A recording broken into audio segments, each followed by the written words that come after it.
Hey everyone, this is Dr. Eric Richards back here for my fourth 7-minute podcast episode. Fourth one. All right, so today I want to talk a little bit more detail about something that I talked about at the candidate forum that I had. So it was the 3 candidates who are in District 5, and we had a bunch of questions asked. And one of the things that I commented on, and I've since had some pretty deep conversations with people, it's about this idea that there's a sacred relationship that should exist between parent and teacher.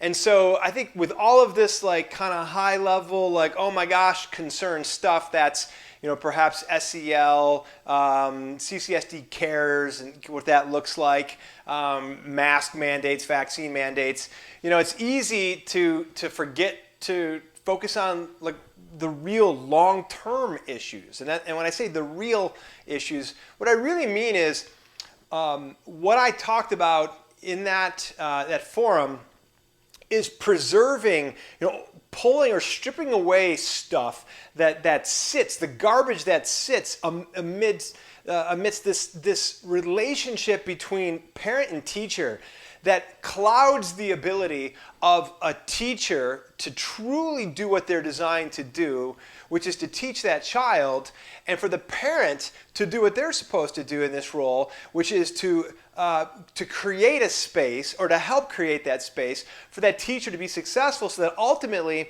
the entire goal of that school is to improve that educational capacity of that child.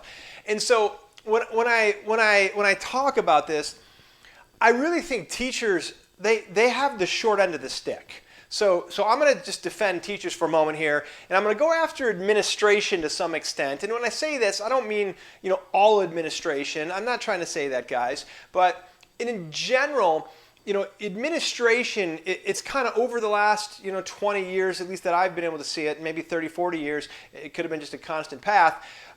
It's almost like the umbrella that the school wants to hold over a child has grown bigger and bigger and bigger. From what was the small umbrella of, science and language and history, as it relates to a child's ability to gain knowledge. That's kind of what this umbrella was, right? And then the umbrella grows a little bit bigger, and now we start to frame up some of that history in a social way. We start to look at how do we frame history to serve some greater purpose, and then, hey, let's take that into the arts and let's explore arts deeper. And I'm not saying you shouldn't have arts, but I'm just saying, you grew up the umbrella, right? And then it goes a little bit further, and now like more of your healthcare choices are under this umbrella, and now more of the relationship issues are under this umbrella, and sex education, and a greater kind of open door into the health world and what that could mean, right? And it just grows and grows and grows, and before you know it, this umbrella is so huge that you've burdened teachers with all of this stuff, and I would almost say that in doing so, you create almost a confrontational relationship with parents. And especially the older a child gets. So if a parent's coming to talk to a teacher, now it's almost like they both come to the table with some level of hostility over expectation. It's not that it's righteous hostility. It's misplaced hostility. There's no real reason for it, but the parent comes into this questioning what the teacher's doing. The teacher comes into this questioning whether or not the parent's going to be questioning what they're doing. And so you're bringing baggage to the table, and it's not because either one of those two parties wanted to bring baggage to the table. It's more because of this kind of administration like umbrella that's burdened this relationship. And it's not administration's fault, mind you. Commonly, this is coming from even higher up, right? And so I would say it's actually a fault of big government. And if you're for big government, please at least don't be for big government as it relates to the education of your child. Because when we unburden this environment or this relationship, when we take this away, what we're doing is we're creating an opportunity for your child to get the absolute best, unparalleled, effort from that teacher, as it relates to their academics.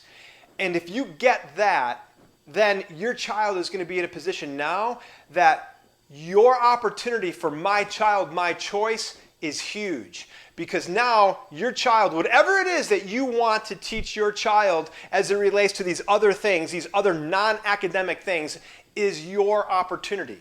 And that's me. Like, I'm not some like, I'm not here, like, I'm not so far conservative that I want to like put Bible class in play and have every kid go to Bible class.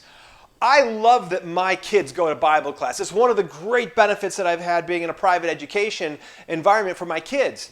But I did it, and I told you guys this before, with the intent of pulling them out of that and putting them into public school in their high school years, because I wanted to establish that base that was, my household's theological root.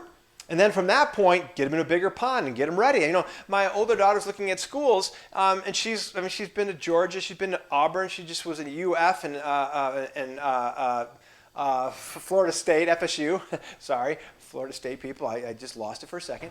And she's been up to Kentucky, and we're going to go to Knoxville. So she's looking at big schools. Well, we're not trying to control the environment. We're not trying to say, oh, well, you should only go to, big school. Oh, Liberty's the only school. Though that's also, on the list.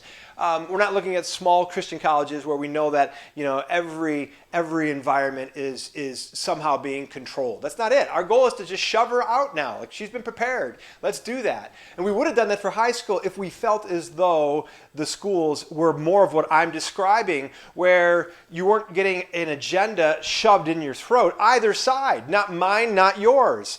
So I was asked, do you want to end all LGBTQ clubs? No, I definitely don't want to end all of those. I mean, I look at this like Christ did.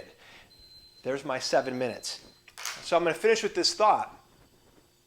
I can't force you. I can lovingly invite you down my path. I don't want to force you, but I don't want you to force me to be exposed to either.